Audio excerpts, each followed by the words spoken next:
রায়হান ছিল এক সাধারণ ছেলে। স্কুল, বন্ধু, খেলাধুলা সবই ছিল তার জীবনে, কিন্তু নামাজ পড়ার অভ্যাস ছিল না।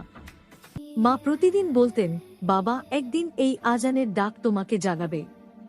রায়হান শুধু হেসে উড়িয়ে দিত। একদিন বিকেলে মাঠে খেলতে গিয়ে সে হঠাৎ পড়ে গেল। জ্ঞান হারালো। হাসপাতালে চোখ খুলে দেখল তার পাশে মা কাঁদছেন, আর দূরে মসজিদ থেকে ভেসে আসছে আজানের ধ্বনি, আল্লাহু আকবর, আল্লাহু আকবর। মনের ভেতর কিছু একটা কেঁপে উঠল। রায়হান আস্তে করে বলল, মা, আমি নামাজ পড়তে চাই। মায়ের চোখ ভিজে গেল আনন্দে। সেদিন থেকে রায়হান আর কখনো নামাজ মিস করেনি। প্রতিদিন আজান শুনলেই সে মনে করত, এটা শুধু ডাক নয়, এটা আল্লাহর ভালোবাসার আহ্বান। শিক্ষা: আল্লাহ কখনো কাউকে ভুলে যান না। তিনি শুধু অপেক্ষা করেন মানুষ যেন তাঁর দিকে ফিরে আসে।